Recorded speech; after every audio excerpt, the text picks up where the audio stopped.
నమస్కారం. ప్రతిధ్వనికి స్వాగతం. Make America great again ఈ నినాదంతో రెండోసారి అధికారంలోకి వచ్చిన ట్రంప్ మాట నిలబెట్టుకుంటారా? ప్రపంచ వాణిజ్యాన్ని ఆ కారణంగా అమెరికన్ ఆర్థిక వ్యవస్థను అల్లకల్లోలం చేస్తున్నారా? ట్రంప్ కంటే ముందున్న జో బైడెన్ వీడ్కోలు ప్రసంగంలో హెచ్చరించినట్టు ఆ దేశం అతి సంపన్నుల చేతుల్లోకి పోతుందన్న భయం నిజమవుతుందా? కారణం ఏప్రిల్ 2న లిబరేషన్ డే అంటూ మొదలుపెట్టిన టారిఫ్ యుద్ధం తన మన తేడా లేదు, ఎవరిని వదలడం లేదు ఈ సుంకాల బాధుడులు.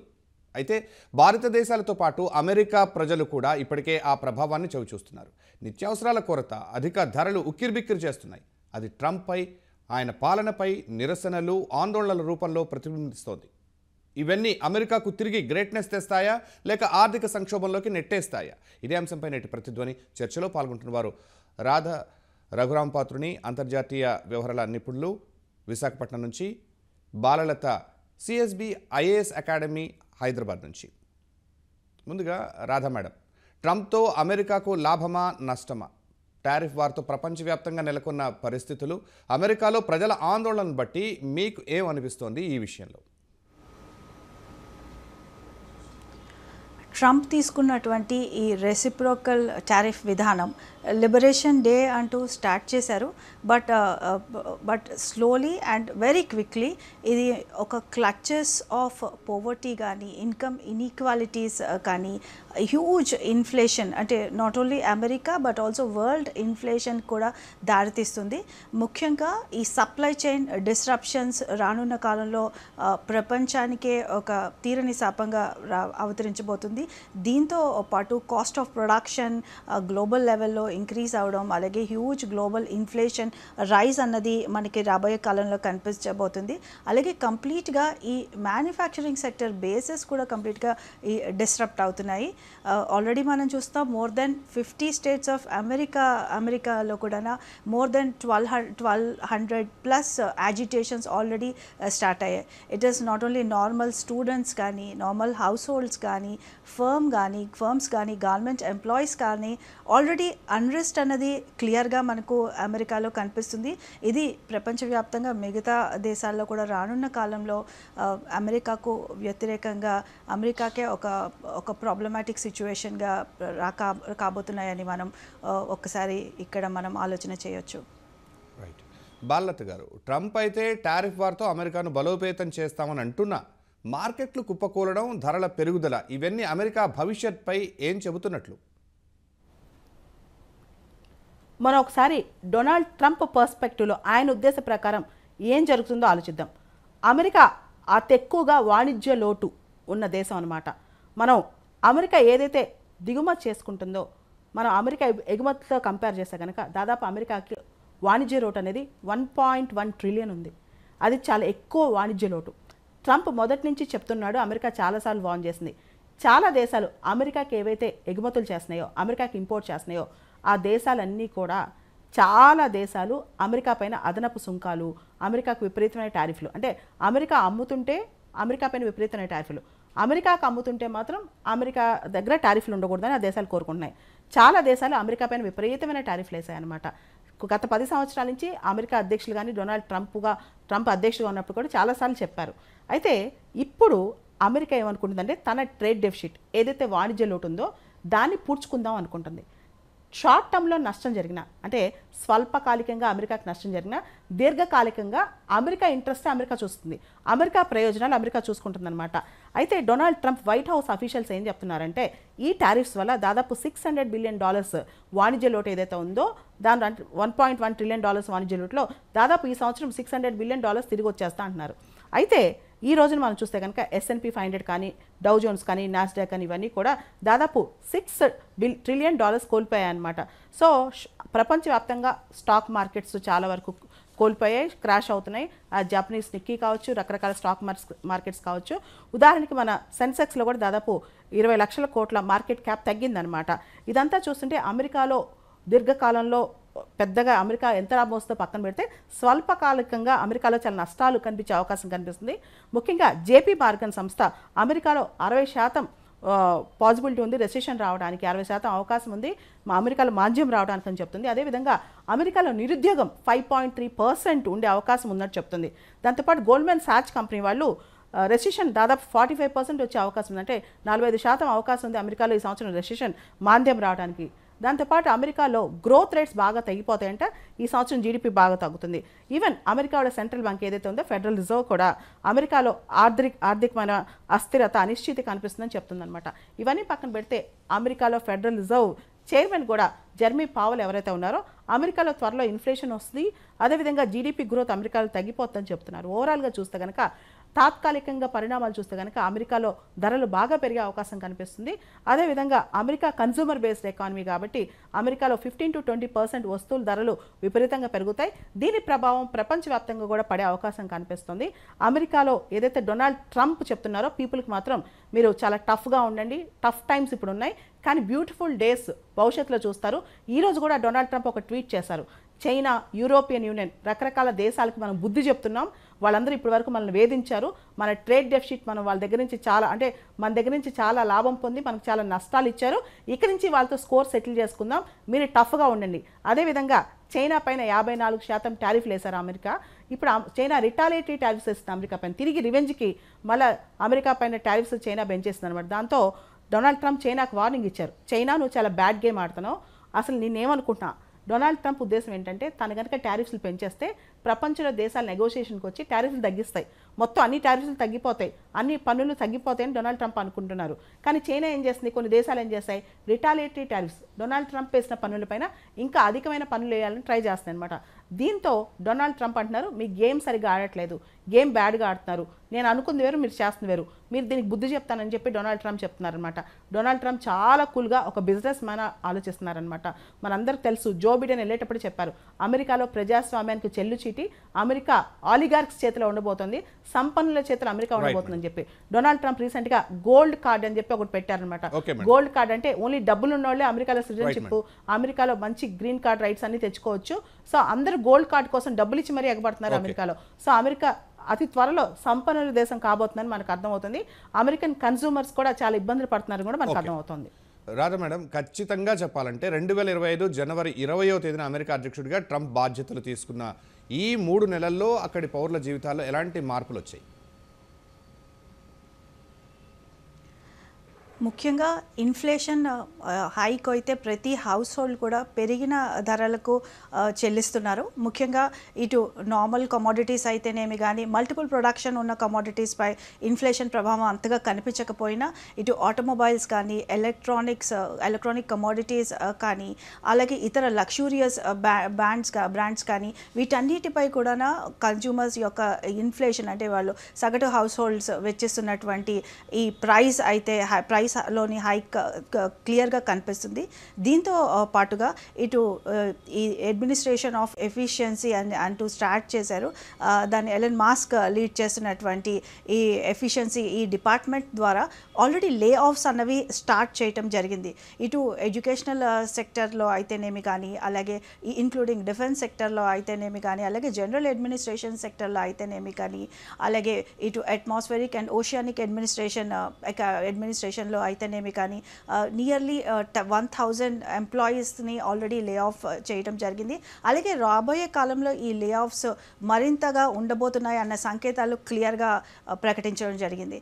అలాగే ట్రంప్ తీసుకున్నటువంటి ఫారెన్ పాలసీ విధానం కూడా తీవ్రంగా ఇటు యూత్ అంతర్లోని కూడా ఒక అన్రెస్ట్ అన్నది క్లియర్గా కనిపిస్తున్నటువంటి పరిస్థితి మనకు కనిపిస్తుంది.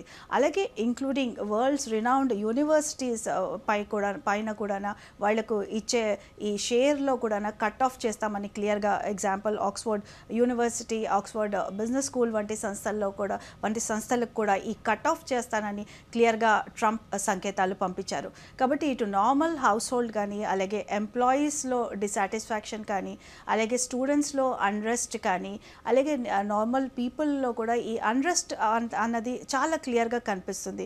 కాబట్టి కంప్లీట్గా ఇప్పుడు ఒక అన్సర్టెన్ సిచ్యువేషన్లో అమెరికన్ ప్రజలు ఉన్నారని మనం ఇక్కడ గమనించాల్సి వస్తుంది. సో దీని ప్రభావం కేవలం అమెరికాలో ప్రజల వరకే కాదు, ఇటు ఫర్మ్స్ కూడా ట్రంప్ యొక్క పాలసీ విధానం ఏంటి అంటే కేవలం ఈ టారిఫ్ విధిస్తే మిగిలిన కంట్రీస్ నెగోసియేషన్స్కి వస్తాయి, అలాగే అమెరికాలో ఇటు మ్యానుఫ్యాక్చరింగ్ బేస్ కానీ ఇండస్ట్రియలైజేషన్ పెరుగుతుంది అన్న ఆలోచన చేస్తున్నటువంటి విధానం కరెక్ట్ కాదు. ముఖ్యంగా ఇటు ఈ టారిఫ్స్ వల్ల నార్మల్ పీపులే కాదు, ఇటు ఫర్మ్స్కి కూడా, ఎస్పెషలీ చాలా వరకు American firms raw material imports అయితే చేసుకుంటాయి. ఈ కాస్ట్ ఆఫ్ ప్రొడక్షన్ విపరీతంగా పెరిగిపోతున్నటువంటి పరిస్థితి. కాబట్టి ఈ కాస్ట్ ఆఫ్ ప్రొడక్షన్ ఎప్పుడైతే పెరుగుతూ వస్తున్నటువంటి పరిస్థితుల్లో ఈ ఫర్మ్స్ కూడా వాళ్ళ ఎంప్లాయీస్ని తగ్గించుకునే విధానం కొనసాగిస్తాయి. కాబట్టి దీని ద్వారా అమెరికాలో అన్ఎంప్లాయ్మెంట్ మరింత పెరగబోతుంది. ఇది ఒక సివియర్ ఎఫెక్ట్, ఇటు ఇన్ఫ్లేషన్తో పాటు అటు అన్ఎంప్లాయ్మెంట్ పెరుగుతుంది, అలాగే డిమాండ్ కూడా. ఎప్పుడైతే ఇన్ఫ్లేషన్ పెరుగుతుందో అమెరికన్ కన్జ్యూమర్స్ వాళ్ళ యొక్క పర్చేసింగ్ పవర్ని కూడా తగ్గించుకుంటున్నట్టు విధానం. దీని ద్వారా డిమాండ్ కూడా మరింత తగ్గుతుంది. కాబట్టి మేబీ రాబోయే కాలంలో అమెరికా సిటిజన్స్, అమెరికాతో పాటు దీని ప్రభావం మిగతా దేశాలు కూడా చాలా సివియర్గా ఉండబోతుంది. దీని ప్రభావం తీవ్రంగా ఉండబోతుంది రాబోయే కాలంలో అని గమనించాలి. బాలలత గారు, ట్రంప్ ఎంతసేపు తన సుంకాలు వాటి లాభాల గురించే మాట్లాడుతున్నారు, కానీ నష్టాల మాట ఏమిటి? అసలు అమెరికన్లు ఎంతవరకు ట్రంప్ ఈ నిర్ణయాలను సమర్థిస్తున్నారు? అమెరికాలో ఈ రోజున హ్యాండ్స్ ఆఫ్ ప్రొటెస్టులు జరుగుతున్నాయి. మా జీవితం నుంచి మమ్మల్ని ఉండేవండి, మా బతుకు మనల్ని బతకనివ్వండి, మా ఉద్యోగాలు మాకు కావాలి, మా నిత్యావసరాల్లో మీరు తలదూర్చొద్దు, మా హౌసింగ్లో తలదూర్చొద్దు, మా సామాజిక భద్రతలో మీరు తలదూర్చొద్దు అని చెప్తున్నారు. అంతేకాదు ఎల్జీబీటీ రైట్స్ విషయంలో కూడా డొనాల్డ్ ట్రంప్ చాలా టఫ్గా వ్యవహరిస్తున్నారు, మానవ హక్కుల విషయంలో కూడా.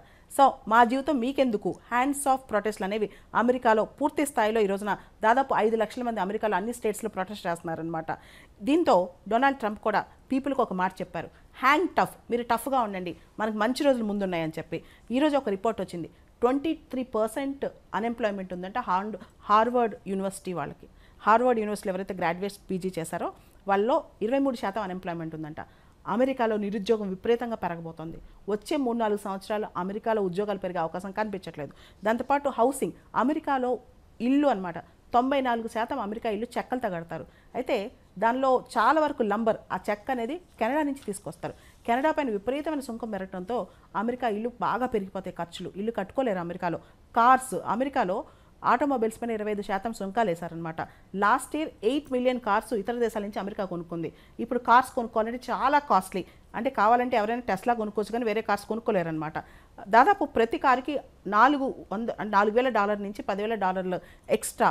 ఎలక్ట్రానిక్ గూడ్స్, ఐఫోన్స్ దగ్గర నుంచి ల్యాప్టాప్స్ దగ్గర నుంచి అన్నీ కాస్ట్లీ. నిత్యావసర వస్తువులు, తీసుకునే బ్రెడ్ దగ్గర నుంచి కాస్ట్లీ అయిపోయింది అమెరికాలో. కాబట్టి ఇప్పుడు అమెరికన్స్ సఫర్ అవుతున్నారు. సామాన్యమైన అమెరికన్స్ ఏమంటున్నారంటే అసలు లాంగ్ టర్మ్ పరిస్థితి పక్కన పెట్టండి, మా షార్ట్ టర్మ్లో మాకు చాలా నష్టాలు ఉన్నాయి, మాకు ఉద్యోగాలు లేవు, మాకు బిజినెసెస్ పోతాయి. అమెరికా బేసికల్గా కన్జ్యూమర్ బేస్డ్ ఎకానమీ, వాళ్ళు ఎక్కువ కొనుక్కుంటూ ఉంటారు.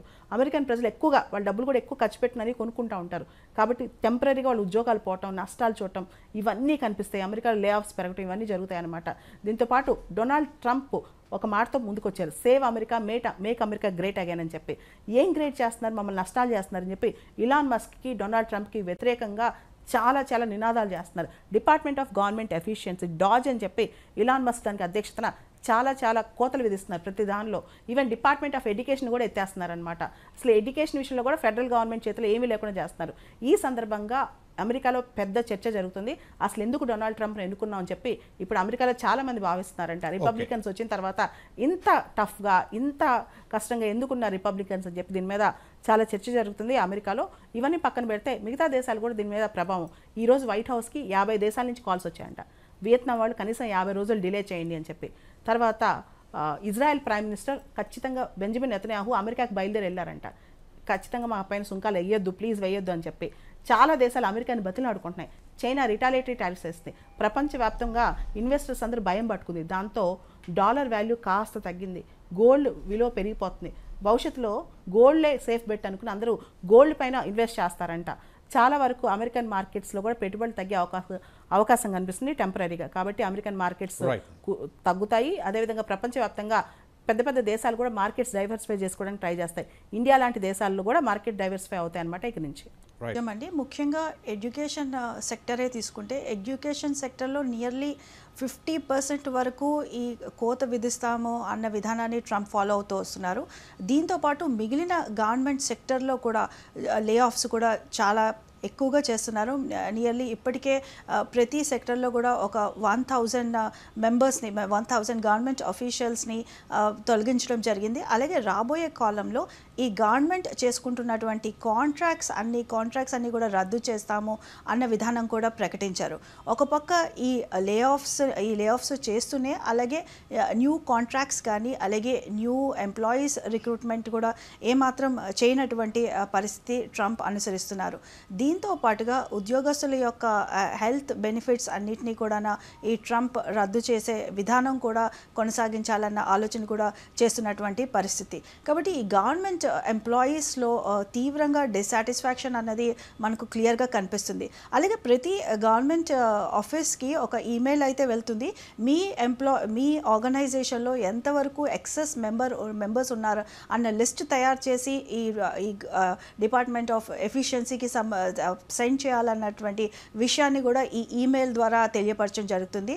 అయితే ఈ ఈమెయిల్కి 1 వీక్లో కానీ సమాధానం రాకపోతే కంప్లీట్గా ఆ ఎంప్లాయీనే రిమూవ్ చేసేటటువంటి పరిస్థితి కూడా ఇప్పుడు మనం అమెరికాలో కొత్తగా కనిపిస్తున్నటువంటి విధానం.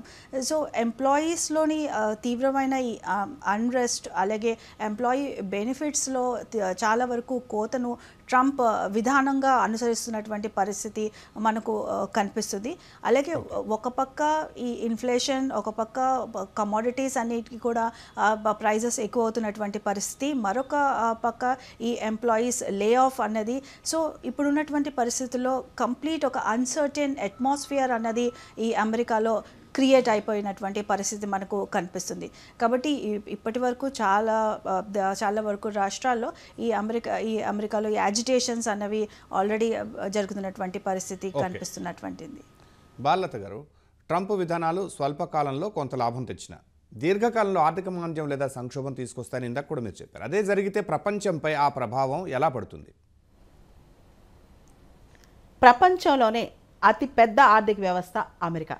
దాదాపు $30 ట్రిలియన్, $30 ట్రిలియన్ ఆర్థిక వ్యవస్థ. అందులోనూ అమెరికా ఎక్కువగా కన్జ్యూమర్ ఎకానమీ, అంటే అక్కడ వినియోగం చాలా ఎక్కువ అనమాట. సో దాంతో ఎప్పుడైతే అమెరికాలో వినియోగం పడిపోద్దో అప్పుడు ప్రపంచంలో ఉత్పత్తి తగ్గుద్ది. ఎప్పుడైతే ప్రపంచంలో ఉత్పత్తి తగ్గుద్దో అప్పుడు ఉద్యోగాలు తగ్గుతాయి. ఎప్పుడైతే ఉత్పత్తి ఉద్యోగాలు 1 సంవత్సరం పాటు తగ్గుతాయో అప్పుడు మాంద్యం వస్తుంది. ఖచ్చితంగా ఇది మాంద్యానికి సంకేతం అనమాట. తెలివిగా అమెరికా చేసింది. ఈరోజు వచ్చింది యాక్చువల్లీ బ్లాక్ మండే దాంతో పోలుస్తున్నారు. అక్టోబర్ 19, 1987లో వచ్చిందంటే ఇలాంటి డే. తర్వాత ఈరోజు వచ్చింది చాలామంది పోలుస్తున్నారనమాట. రఘురామ్ రాజన్ గారు, మన ఆర్బీఐ గవర్నర్, ఫార్మర్ గవర్నర్ అని ఒక మాట అంటారు. డొనాల్డ్ ట్రంప్ సెల్ఫ్ గోల్ వేసుకున్నారు. ఇనీషియల్గా తనకు తనే నష్టం తెచ్చుకున్నారు. లాంగ్ టర్మ్లో లాభాలు పక్కన పెడితే నష్టాలు మాత్రం విపరీతంగా వస్తున్నాయి. అమెరికా ఇప్పుడు కొత్తగా ఒక ఐజోలేషన్ పాలసీ స్టార్ట్ చేస్తుంది, ప్రొటెక్షనిజం అనే పాలసీ స్టార్ట్ చేస్తుంది అనమాట. దీనిలో మనం గమనిస్తే కనుక డొనాల్డ్ ట్రంప్ చాలా తెలివిగా గేమ్ ప్లే చేస్తున్నారు. అమెరికాకి తాత్కాలికంగా టెంపరీగా నష్టాలు వచ్చినా భవిష్యత్తులో లాభాలు వస్తాయని అని అనుకుంటున్నారు. కానీ అది ఎంతవరకు వస్తే ఎవరికి తెలియదు. అయితే ప్రపంచవ్యాప్తంగా చాలా దేశాలు ప్రత్యామ్నాయం కోసం ఎత్తుకుంటున్నాయి. అంటే అమెరికాతో వాణిజ్యం పక్కన పెట్టి వరల్డ్ రూల్స్ మారిపోతున్నాయి, వరల్డ్ బార్గెనింగ్ మారిపోతుంది అనమాట. ఇప్పుడు UK prime minister Keir Starmer కూడా గ్లోబలైజేషన్ అనే కాన్సెప్ట్ వెళ్ళిపోయింది, ఇంకేం లేదు. ఇప్పుడంతా కూడా మేము బ్లాక్స్, మేము ఎవరితో వాణిజ్య ఒప్పందాలు చేసుకుంటాం వాటి మీదే దృష్టి పెడతాం, ఇంకేం ఆలోచించట్లేదు అని చెప్తున్నారనమాట.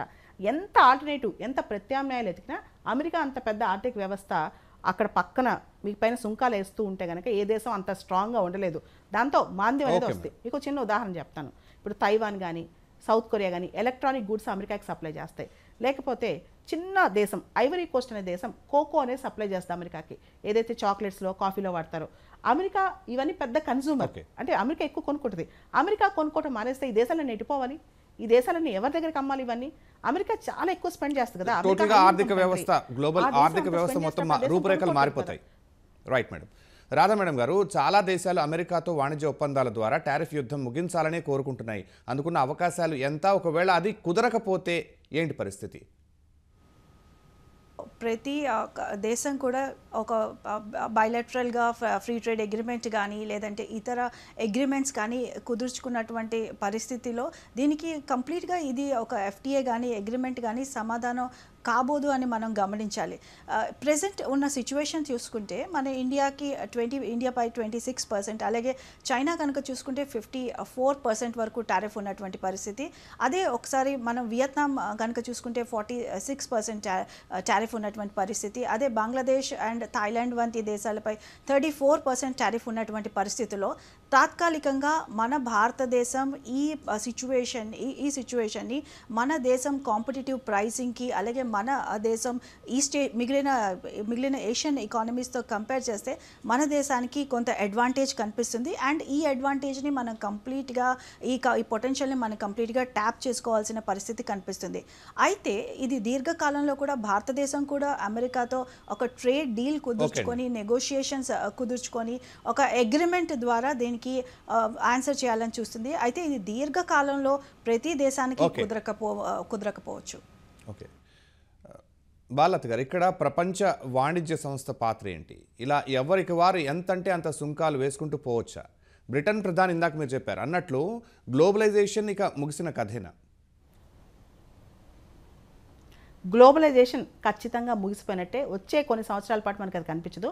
ప్రపంచ వాణిజ్య సంస్థ WTO ఏదైతే ఉందో పూర్తిగా నిస్తేజం అయిపోయింది, డిస్ఫంక్షన్ అయిపోయింది. ఏ లక్ష్యంతో అది వచ్చిందో ఆ లక్ష్యం మొత్తం ఫ్లాప్ అయిపోయింది అనమాట. అంటే ప్రపంచ వాణిజ్య సంస్థ ఒక మాట చెప్పింది, వరల్డ్ ఎకానమీ 1% ష్రింక్ అయిపోతుందంట. ఈ సంవత్సరం 1% వరల్డ్ ఎకానమీ ష్రింక్ అయిపోతుంది.